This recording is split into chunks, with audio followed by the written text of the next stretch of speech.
नमस्कार बच्चों, आज हम पढ़ेंगे पाठ 9 चिड़िया की बच्ची। तो इस पाठ में हमें एक सेठ के बारे में और एक छोटी सी चिड़िया के बारे में कुछ बातें बताई गई हैं। उनके बीच क्या घटनाएं घटी और क्या बातें हुई वो सब हमें इस पाठ में बताया गया है। तो चलिए शुरू करते हैं। यह पाठ 9 है जो कक्षा 7 के लिए है। चलिए, माधव दास ने अपनी संगमरमर की नई कोठी बनवाई है। क्वेश्चन बहुत अच्छा बन सकता है हमारा इस लाइन में से कि माधव दास ने किस पदार्थ की नई कोठी बनवाई है। तो आप संगमरमर यानी मार्बल, जिसके सामने बहुत सुहावना बगीचा भी लगाया है। तो क्वेश्चन एक और बन सकता है आपका यहाँ पे प्रश्न, संगमरमर की नई कोठी के आगे माधव दास ने क्या लगवाया है। तो आपका उत्तर होगा सुहावना बगीचा। उनको कला से बहुत प्रेम था, उनको धन की कोई कमी नहीं थी और कोई भी व्यसन यानी बच्चों बुरी आदत छू नहीं गई थी।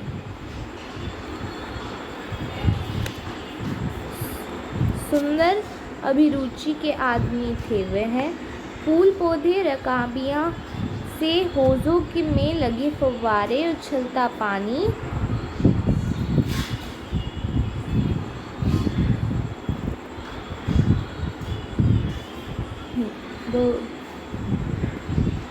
बेस फव्वारों में उछलता हुआ पानी उन्हें बहुत अच्छा लगता था।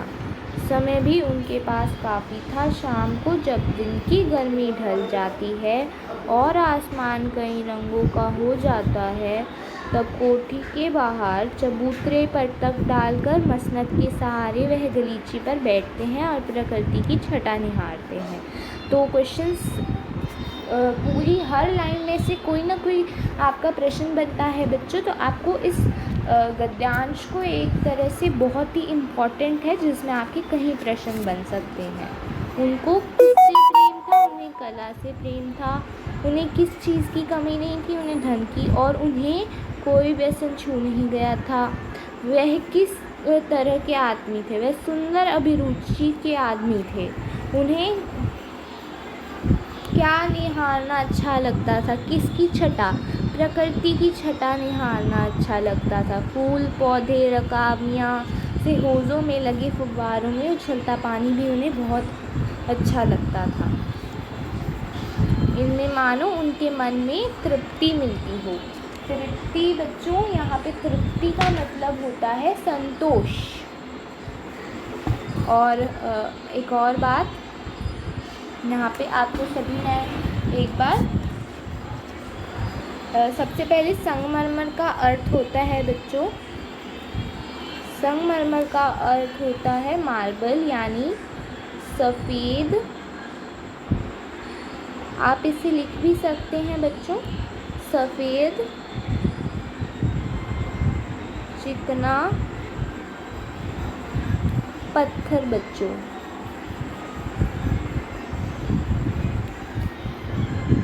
अगला है हमारा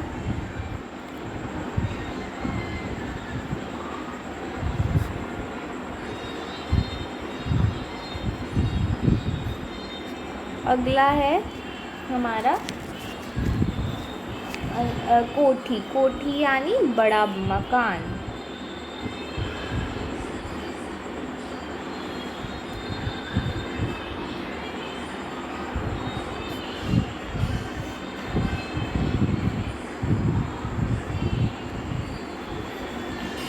अगला व्यसन हमारा इसका अर्थ है बुरी आदत, जैसे मैंने आपको बताया।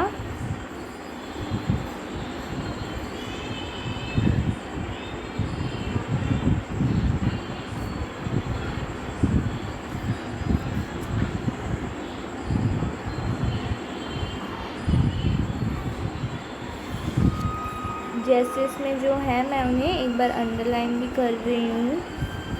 व्यसन, संगमरमर और कोठी, अभिरुचि। अभिरुचि का अर्थ होता है दिलचस्पी। अभिरुचि का अर्थ दिलचस्पी होता है बच्चों।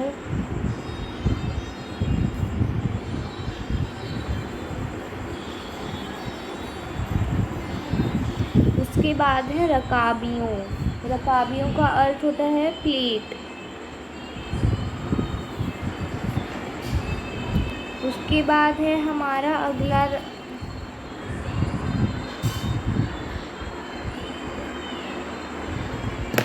तख्त। तो बच्चों तख्त यहाँ पर हमारा तख्त डलवाकर मसनद के सहारे। यहाँ एक बार इस वाक्य को मैं वापस पढ़ना पसंद करूँगी। सबे भी उनके पास काफ़ी है, शाम को जब दिन से गर्मी ढल जाती है, आसमान कई रंगों का हो जाता है, तो चबूतरे पर, किस पर? चबूतरे पर उन्हें तख्त डालवाकर, चबूतरा यानी कुर्सी हिलने वाली, उस पे तख्त यानी लकड़ी से बनी एक चारपाई, चबूतरा कुर्सी के नीचे जो एक, जैसे कि मैं आपको एक बार दिखाती हूँ। तो चबूतरा आप एक तरह से कह सकते हैं जगह है जहाँ पर उन्होंने एक तख्त यानी लकड़ी से बनी चारपाई, तख्त यानी लकड़ी से बनी, जैसे आप चटाई भी कहते हैं, लकड़ी से बनी चारपाई होती है वो। आगे है मसनद। मसनद यानी तकिया।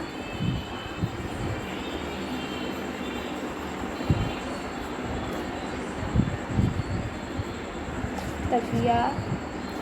उसके बाद गलीचा। गलीचा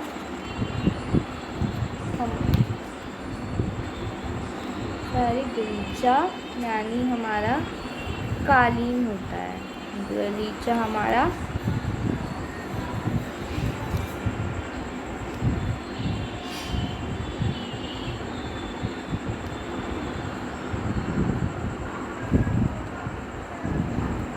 कालीन।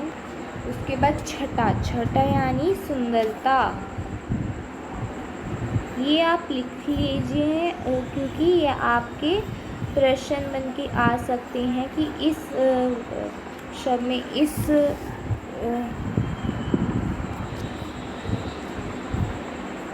देख सकते हैं आप, सुंदरता होता है।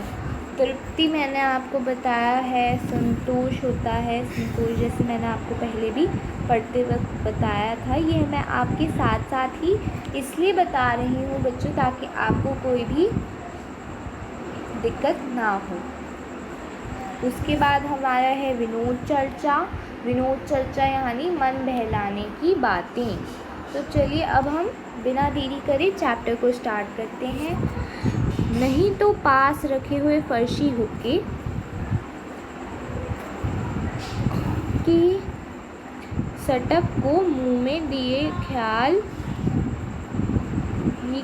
में संध्या का स्वप्न की भांति गुजार देते हैं। तो जैसे आपने यहाँ देखा कि यहाँ इस गद्यांश में पढ़ा कि वह बहुत अमीर आदमी थे, उन्हें कोई बुरी आदत नहीं छू गई थी।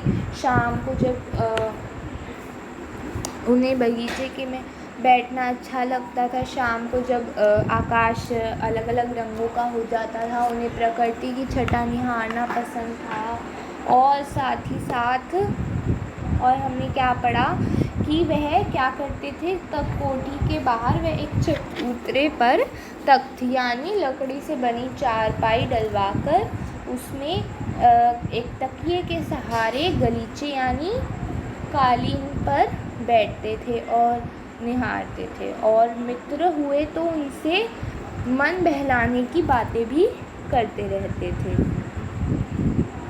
तो अब हम पढ़ते हैं कुछ बादल, घटा गहरी धूप का प्रकाश था।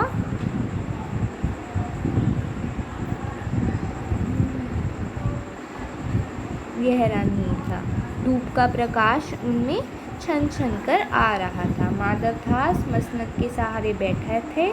इन्हें जिंदगी में क्या मिला, क्या स्वाद नहीं मिला है, पर जी भरकर भी कुछ खाली सा रहता था। वह यहाँ इस में बताते हैं, यहाँ पे जो पाठ के लेखक हैं वो बताते हैं कि आज उस दिन कुछ कुछ बादल थे, घटा गहरी नहीं थी, धूप का प्रकाश उनमें छन छन कर आ रहा था, यानी जैसे बीच बीच में से आ रहा था। माधवदास मसनद के सहारे यानी तकिए के सहारे बैठे हुए थे और वैसे तो वो बहुत अमीर थे, इसलिए उनको ज़िंदगी में सब कुछ मिला था, फिर भी कुछ खालीपन सा था।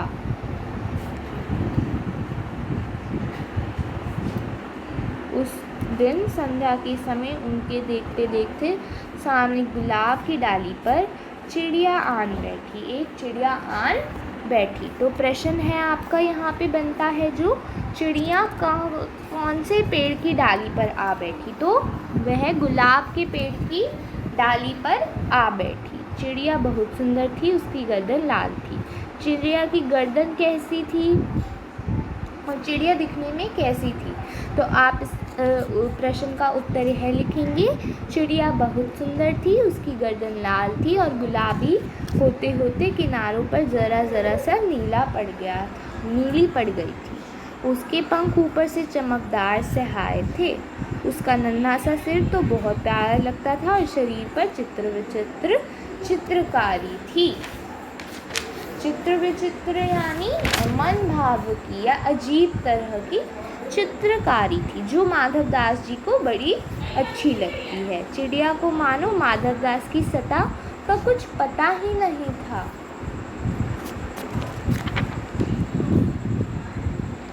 यानी इसका यह मतलब है कि चिड़िया को पता ही नहीं था कि वह कहाँ बैठी है, उसके सामने कौन है। उसे यह एहसास ही नहीं था कि वह माधवदास के आगे बैठी है। उसको उसकी सत्ता का, उसके होने का कुछ नहीं पता था और मानो तनिक देर का भी आराम से नहीं चाहिए था। वह इस डाल से उस डाल, उस डाल से इस डाल, उस डाल से इस डाल फुदक फुदक के जा रही थी और वह बड़ी कभी पर हिलाती थी, कभी फुदकती थी और वह बड़ी खुश मालूम होती थी। अपनी नन्ही सी चोंच से वह प्यारी प्यारी आवाज़ भी निकाल रही थी।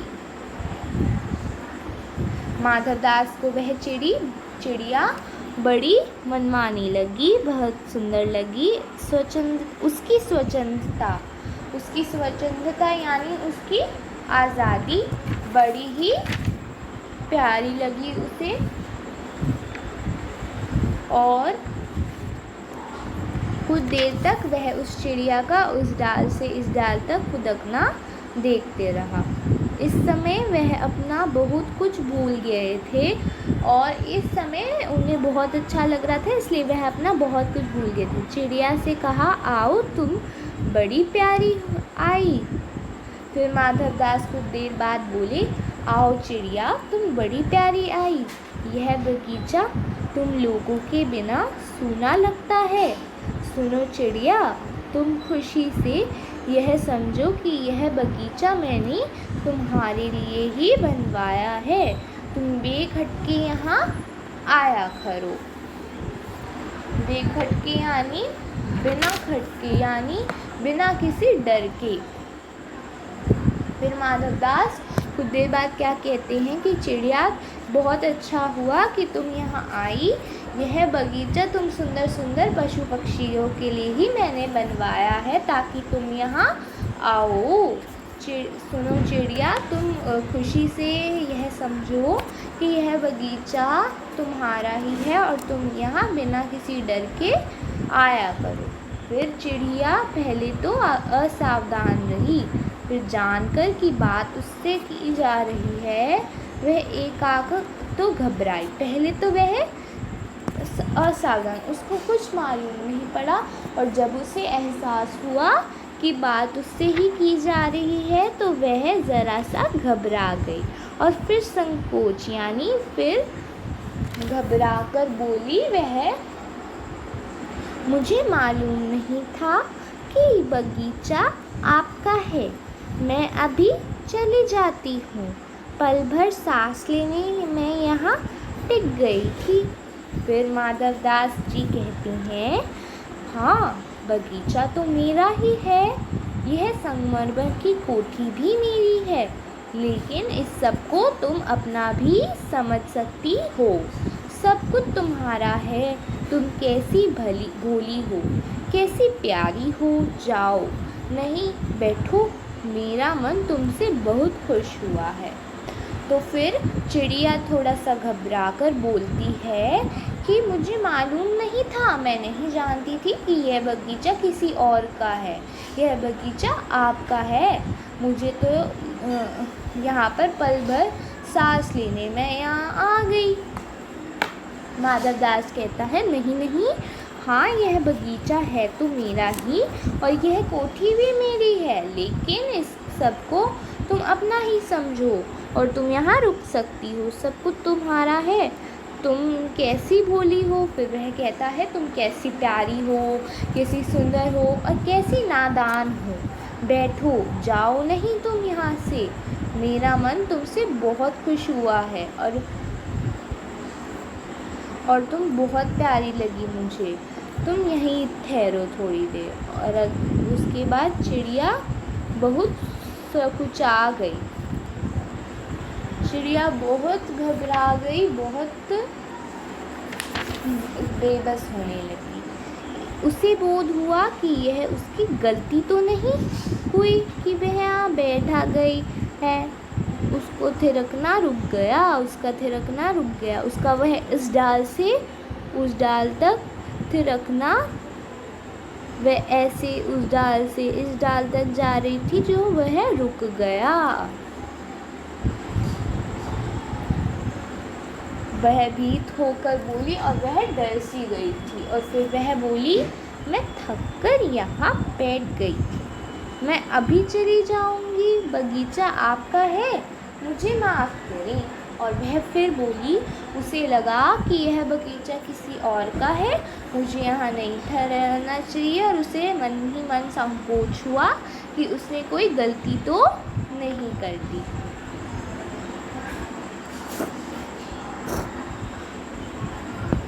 माधवदास ने कहा, ओ मेरी भोली चिड़िया, तुम्हें देखकर मेरा चित्त प्रफुल्लित हुआ है।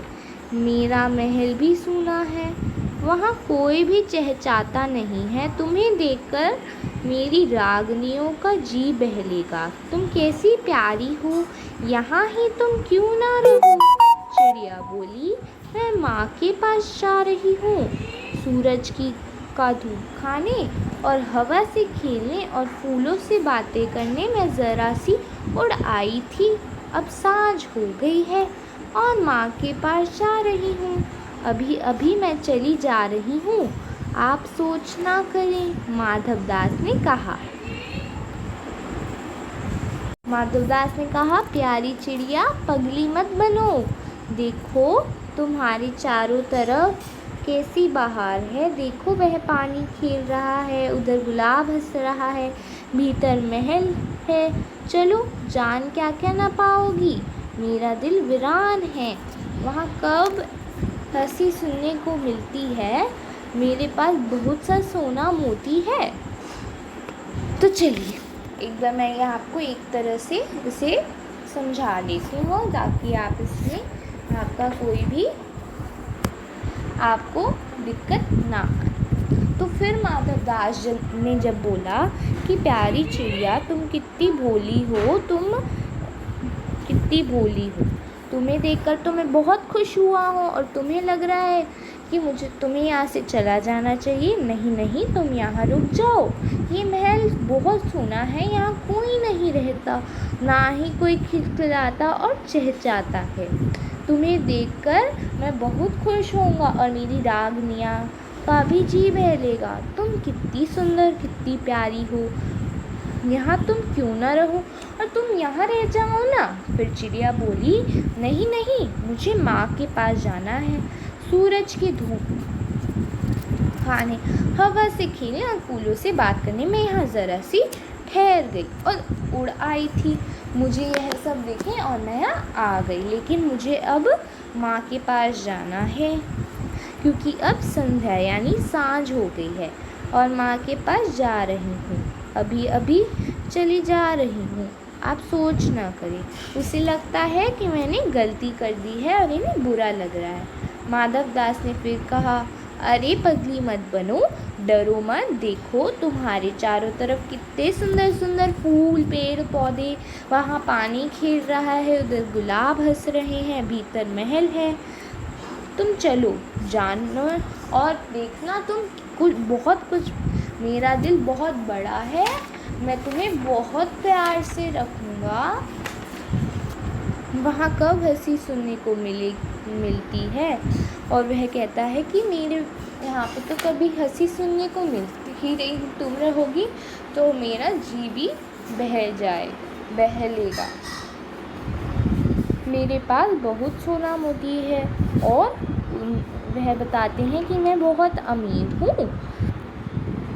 सोने को एक बहुत सुंदर घर में बनवा दूँगा और तुम्हें मैं बहुत सुंदर सा घर बनवा दूँगा जिसमें मोतियों की झालर लटकेगी। तुम मुझे खुश रखना बस। यह कहकर वो आगे कहते हैं, और तुम्हें क्या चाहिए? माँ के पास क्या है बताओ मुझे, तुम यहाँ ही सुख से रहो मेरी भोली चिड़िया। यह कहकर चिड़िया बोली, यह सुनकर चिड़िया बोली, चिड़िया इन बातों से बहुत डर गई। चिड़िया को लगेगा कि कहीं माधव दास मुझे ले तो नहीं जाएगा, पकड़ तो नहीं लेगा। चिड़िया डर गई। सपोज़ आपको कोई अंकल बोली कि तुम यहाँ पे रह जाओ, तुम बहुत सुंदर हो, तुम बहुत प्यारे हो, मैं तुम्हें सब कुछ दूंगा, तो आप डर जाओगे ना बच्चों। इसी तरह से वह चिड़िया भी डर गई और बोली, मैं भटक कर तनिक आराम डाली पर रुक गई थी, अब भूल कर भी ऐसी गलती नहीं करूँगी। मैं अभी यहाँ से उड़ी जा रही हूँ, तुम्हारी बातें मेरी समझ में नहीं आती। चिड़िया बहुत नादान थी, उसे यह कुछ समझ नहीं आ रहा था और वह घबरा रही थी। और फिर कहती, मेरी माँ घोंसले में बाहर बहुतेरी सुनहरी धूप बिखरी रहती है, मुझे और क्या करना है। 2 दाने माँ ला देती है और जब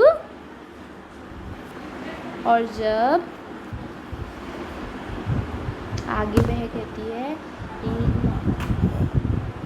2 दाने उसकी ला देती है और जब मैं पर खोलने बाहर जाती हूँ तो मेरी माँ मेरी बाट देखती रहती है। मुझे तुम और कुछ मत समझो, मैं अपनी माँ की हूँ।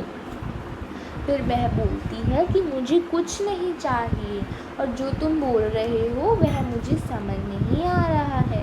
मेरी माँ के घोंसले के बाहर बहुतेरी, मेरी माँ के घोंसले के बाहर सब कुछ है, धूप है और मुझे क्या करना है, बहुत सुंदर धूप है, पेड़ हैं, पौधे हैं, और मुझे क्या करना है।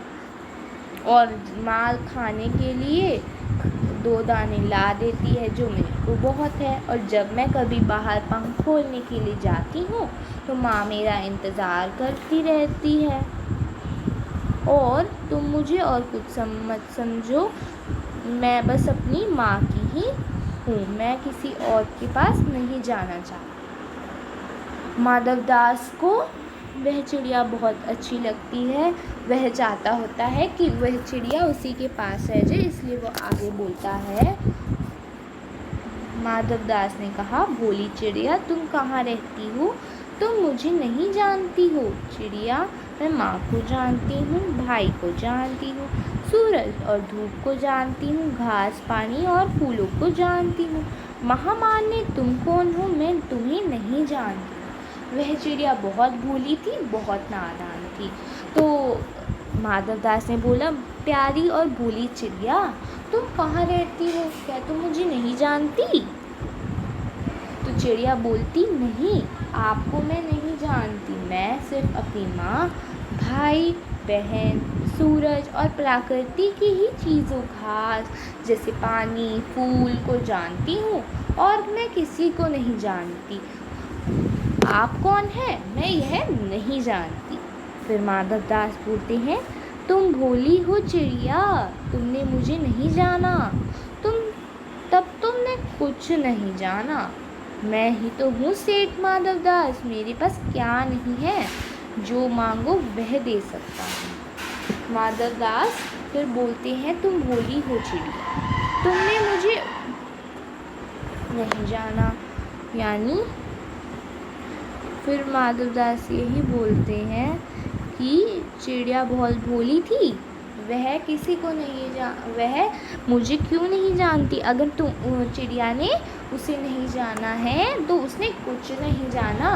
वो ही तो है सेठ माधवदास। और फिर सेठ कहता है, मेरे पास क्या नहीं है, मैं इतना अमीर हूँ, तुम जो मुझसे मांगोगी वो मैं तुम्हें दे सकता हूँ।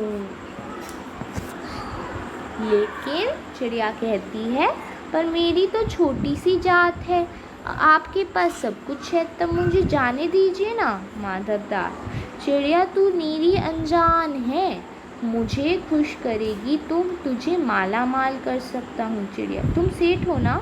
मैं नहीं जानती सेठ क्या होता है, पर सेठ कोई बड़ी बात होती होगी। मैं अनसमझ ठहरी माँ के बहुत प्यार करती है, वह मेरी राह देखती होगी। मैं माला माल होकर क्या होऊंगी, मैं नहीं जानती। माला माल किसे हैं कहते हैं, क्या मुझे वह तुम्हारा माला माल होना चाहिए? सेठ, अरे चिड़िया, तुझे बुद्धि नहीं है, तू सोना नहीं जानती, सोना उसी की तो जगत में तृष्णा है। तो ये सब बातें होती हैं उनके बीच में। माधवदास चाहता है कि चिड़िया वही ठहर जाए, और चिड़िया सोचती है कि जितना जल्दी यहाँ से हो जाए मैं माँ के पास चली जाऊँ। और चिड़िया बार बार माधवदास कहती है कि मुझे जाने दो, मैं माँ को जानती हूँ, और तुम्हारी ये चीज़ें मेरी समझ में नहीं आती, मैं अनसमझ हूँ, नादान हूँ, तुम मेरा क्या करोगे? तृष्णा बच्चों, तृष्णा यानी चाह। जैसे कि इसका बिल्कुल सही मैं आपको बताती हूँ, चाह।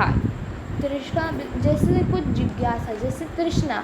अब हर किसी को जगत में जिसको सोने की चाह है कि सबके पास सोना हो। तृष्णा यानी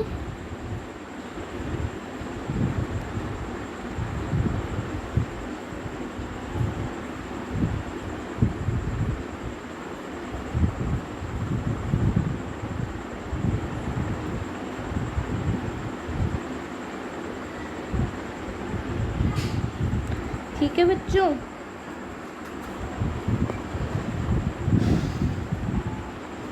चीज़ होती है। तो फिर वह कहता है, वह सोना मेरे पास है ढेरों का ढेर, तेरा घर सचमुच समूचा सोने का होगा।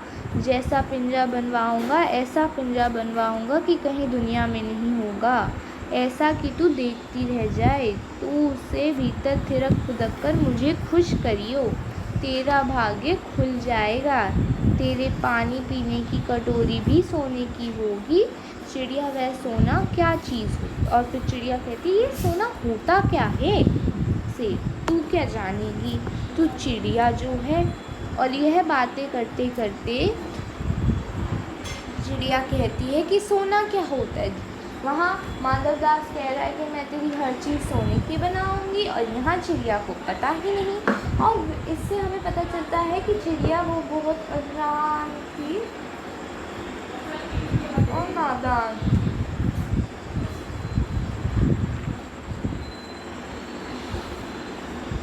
तो माधवदास के पास सोना बहुत सारा था, और वह कहता है कि तू मेरे पास रुक जा, मुझे खुश करियो, मैं तेरा घर भी सोने का बनवाऊंगा।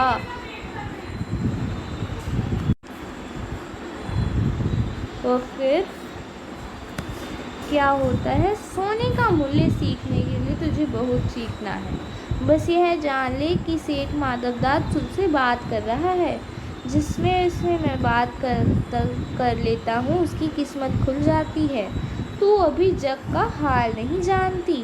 मेरी कोठियाँ पर कोठियाँ हैं, बगीचे पर बगीचे हैं। और फिर माधवदास कहता है कि तू तो अभी कुछ नहीं जानती, तू सोने का मूल्य भी नहीं जानती, तुझे अभी बहुत सीखना पड़ेगा। बस अब तू यह जान ले कि जिससे तू बात कर रही है ना, जिससे वह सेठ माधवदास है, और जिससे मैं बात कर लेता हूँ यानी जिससे सेठ माधवदास बात कर लेता है उसकी किस्मत तक खुल जाती है। और फिर वह कहते हैं कि तू अभी जगत के बारे में कुछ नहीं जानती कि अभी जगत में क्या हो रहा है। और वह कहता है कि मेरे पास काफ़ी पैसा है, काफ़ी धन और दौलत है, मेरी कोठियाँ पर कोठियाँ और बगीचे पे बगीचे हैं। तो दास दासियों की संख्या नहीं है, पर तुझसे मेरा चित्त प्रसन्न हुआ है। ऐसा वरदान कब किसी को मिलता है रे चिड़िया? तू इस बात को समझती क्यों नहीं चिड़िया? सेठ, मैं नादान हूँ, मैं कुछ समझती नहीं, पर मुझे देर हो रही है, माँ मेरी बाट देखती होगी। तो यहाँ पर जैसे कि सेठ माधवदास कह रहा था कि मेरे पास कोठी पे कोठियाँ हैं, बाग बगीचों पे बगीचे हैं, तो वही यहाँ पे माधवदास कहता है कि उसके पास दास दासियों की कोई संख्या नहीं, वह बहुत अमीर है, लेकिन मेरा जो चित्त है यानी मेरा मन है वो तुझसे प्रसन्न हुआ है। ऐसा वरदान यानी मैं जिसे प्रसन्न करता हूँ वह उसके लिए वरदान होता है। तो ऐसा वरदान कब किसी को मिलता है रे चिड़िया? तो ऐसा वरदान कहाँ किसी को मिलता है? ऐसा सुनहरा मौका कहाँ किसी को मिलता है? पर मुझे देर हो रही है। फिर चिड़िया कहती है, माँ मेरी बाट देखती होगी, तुम तो जानते ही हो कि मैं नादान हूँ, मैं ऐसा कुछ नहीं समझती, मुझे देर हो रही है। जैसी चिड़िया रट लगाई हुई थी कि वह यहाँ से जाना चाहती है। सेठ सेठ फिर बोलते हैं, ठहर, इस अपने पास के फूल को तूने देखा? यह एक है, ऐसे अनगिनत फूल हैं, ऐसे अनगिनत फूल हैं मेरे बगीचे में। वह भांति भांति के रंग के हैं, तरह तरह की उनकी खुशबू है। चिड़िया, तैने मेरा चित्त प्रसन्न किया है, और वह फूल तेरे लिए खिला करेंगे। वहाँ घोंसले में तेरी माँ क्या है? इस बहार के सामने तेरी माँ क्या है? वह तेरे घोंसले में कुछ भी तो नहीं है। तू अपने को नहीं देखती? कैसी सुंदर तेरी गर्दन, कैसी रंगीन देह। तो यहाँ सेठ कहता है कि तू रुक जा, यहाँ रुक। इस अपने पास के फूल को तूने देखा? यहाँ जो तूने फूल देखे हैं वह अभी एक है, ऐसे अनगिनत फूल हैं, ऐसे अनगिनत फूल हैं मेरे बगीचे में। वे अलग अलग रंगों के हैं, जो अलग अलग रंगों के हैं, कोई बैंगनी, कोई नीला, कोई हरा, कोई लाल, कोई पीला, कोई गुलाबी। तो वह अलग अलग रंग के हैं। तो ऐसा वो कहते हैं, और तरह तरह की उनकी खुशबू, उनमें से सुंदर सुंदर खुशबू, उनमें से मेहमान भाविका खुशबू, उनके सुंदर सुंदर रंग हैं। चिड़िया, तैने मेरा चित्त प्रसन्न किया है, तूने मेरा चित्त प्रसन्न किया है, और वह सब फूल तेरे लिए खिला करेंगे, और वह फूल सिर्फ तेरे लिए खिला करेंगे। आगे, वह घोंसले में तेरी माँ क्या है। फिर वह माधवदास कहते हैं कि वह उस घोंसले में तेरी माँ है क्या, तेरी माँ है, पर माँ क्या है। इस सारी बहार के सामने तेरी माँ क्या है। वह तेरे घोंसले में तो कुछ भी नहीं। वह कहता है कि तेको माँ के पास क्यों जाना है, तेरी माँ क्या है। वहाँ तेरे घोंसले में तो कुछ भी नहीं। तू अपने को नहीं देखती, कैसी सुंदर तेरी गर्दन, कैसी रंगीन देह, कैसी रंगीन देह। तू अपने मूल्य को नहीं देखती। मैं तुझे सोने से मढ़कर मूल्य का चमका दूंगा। तैने मेरा चित्त प्रसन्न किया है, तू मत जा, यहीं रह। और माधवदास भी अपनी रट पे लगा रहता है कि चिड़िया तू मत जा। और चिड़िया कहती है मुझे माँ के पास जाना है, वे मेरी राह देख रही होगी। अब चिड़िया क्या कहती है, देखते हैं। सेठ, मैं अपने को नहीं जानती, इतना जानती हूँ कि मेरी माँ है और मुझे यहाँ देर हो रही है। सेठ, मुझे रात मत करो, रात में अंधेरा बहुत हो जाता है और राह भूल जाऊंगी मैं। सेठ ने कहा, अच्छा चिड़िया जाती है तो जाओ, पर इस बगीचे को अपना समझो, तुम बड़ी सुंदर हो। और सेठ भी बार बार यही कह रहा था, तुम बड़ी सुंदर हो। और लेकिन जैसा कि आप सभी ने अब तक पढ़ा है कि चिड़िया को जाना था, क्योंकि रात हो जाएगी तो उसे राह नहीं सूझेगी और वह भूल जाएगी। और बार बार माधवदास चिड़िया को रोकने की कोशिश कर रहा था। यह कहने के साथ ही सेठ ने बटन दबा दिया। ऐसा कहने के साथ जैसे होता है ना, लाल बटन होता है, उस पर दबाओ तो जो नौकर होते हैं, कुछ ऐसे बटन सेठ लोग बनवाते हैं, नौकर होते हैं, उस बटन पे दबाते ही वो आ जाएंगे। लाइक दिस इट हैपेंस ना। उसके दबने के दूर कोठी के अंदर आवाज़ हुई, जिसे सुनकर एक दास झटपट भागकर आया। यह सब घन भर में हो गया और चिड़िया कुछ भी नहीं समझी, और चिड़िया को कुछ भी समझ नहीं आया।